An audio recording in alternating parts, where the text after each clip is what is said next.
Kaya dami ko pong nakikita sa social media, sa mga videos, they post yung mga achievements nila. Hindi po masama yan. Pero ang tanong, yung achievements, marami. Yung achievements ba nila, gaano ba ito kahalaga? Okay? Kasi po, sa Bible, isa lang po ang talagang pinaka-importante. Ito masyasyak po kayo, pero kung mga Kristiyano kayo, alam na po ninyo yon. Ano ba ang purpose ng isang tao sa mundo? Isa lang po, ang makilala ang God of Gods na si Lord Jesus Christ. Wala na pong iba. Yun lang ang pinaka-purpose natin. Kaya lang, for our enjoyment, syempre mabait siya. Nag-provide siya ng kung ano-anong pwede nating i-enjoy habang nandito po tayo at ma-achieve. Alam niyo po ba yung mga achievements po na yan? Galing po sa Kanya. Kaya lang po, ang topic ko po dito is this. Marami pong tao, akala po nila na-achieve nila ang mga bagay na yan dahil sa sarili nilang lakas, sarili nilang talino, at sarili nilang kakayanan. Actually, may mga tao akong kilala na kung magsalita, kala mo, they achieve everything because of their own might and their own efforts. Hindi po sila born again Christians. Kaya naman pala. If you are a believer of the Lord Jesus Christ, it's impossible na hindi mo ibalik ang kapurihan sa Panginoong Hesukristo. Diba? Alam natin yan eh. So, at ang maganda sa born again Christian, pag nakilala na natin si Jesus, kontento tayo kung ano man meron tayo. Hindi tayo nakikipag-compare. Ang mundong ito at ang lahat ng bagay dito, sabi ng Bible, lilipas. Do not love the world. Yon. Pag sinabi bang do not love the world, ano ba ang ibig itura ng Biblia dito? Simple lang po, huwag mong mahalin ang mundong ito nang higit pa sa Panginoong Hesukristo.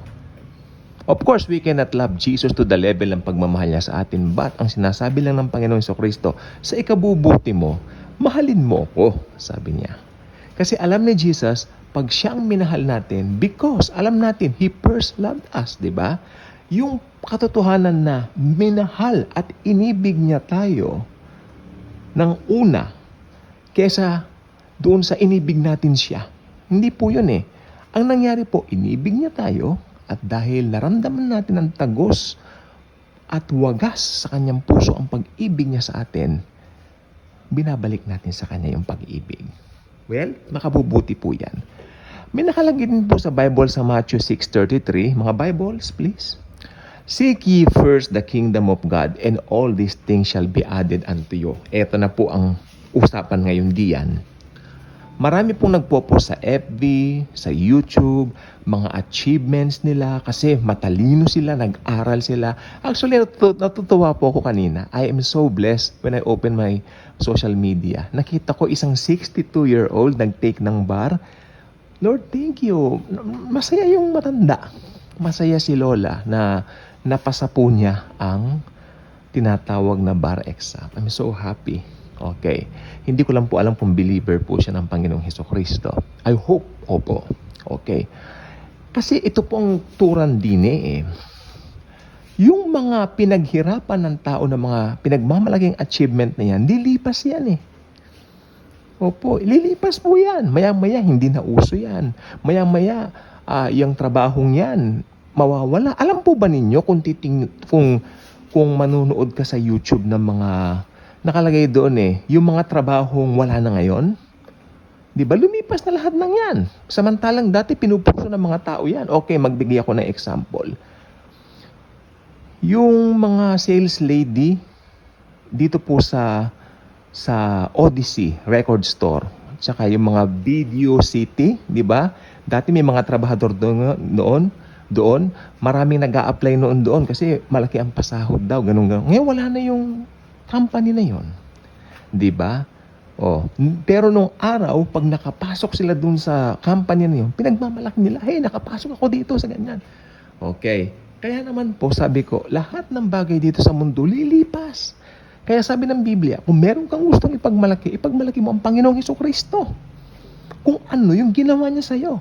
Heaven and earth shall pass away, but my words will never pass away, sabi ni Jesus. And in fact, sabi ng Bible sa Hebrews, Jesus Christ is the same yesterday, today, and forever. So ang tanong ko, kanino ka pa? Kung alam mo ang katotohanan na yan, wala kang katalo-talo. Pag mananampalataya ka ng Panginoong Hesukristo, nandiyan ang Holy Spirit to lead you. Kung nasa sidetrack ka, kung minsan na parang naiinggit ka, no? Especially when you open your FB, may sasabihin po ko sa inyo, ha? If you are a born-again Christian, before you open your social media, I suggest you pray to Jesus. Lord Jesus, gabayan mo ko. Ayun. Lagi naman nandiyan si Jesus. You don't have to seek Him. Nandiyan na siya sa'yo. Nasa puso mo na siya. Kausapin mo siya. Lord Jesus, bubuksan ko itong aking FB, itong YouTube ko, bubuksan ko, i-guide mo po ako. Kasi baka pag hindi ako ginaid, no, ng Holy Spirit, baka mainggit ako dun sa mga makikita ko. Ganun, be frank. Jesus loves you to be frank in front of Him. Ano, Lord, di ba, frank tayo. Lord, baka mainggit ako. Ganun. Yes, you talk to Him as you would to a friend, to your best friend. Gusto ni Jesus yan. Gusto ni Jesus. Kinakausap niya tayo. Di ba? O kinakausap natin siya. At paano naman siya sasagot sa atin? Yan ang Bible. Yon. Gusto kong sabihin yan, ha? We talk to Jesus. Anything we want. If you wish to know His answer, yan ang Biblia. Ang banal na kasulatan, ang Bible. Nandiyan ang kasagutan niya sa iyo. At alam po ba ninyo ako'y namamangha? Whenever you open His Word, yung mga katugunan, eksakto din sa kung ano man yung aking pinagdaraanan. Ganon din po sa inyo. Jesus knows everything. Anyway, He's our everything. Diba?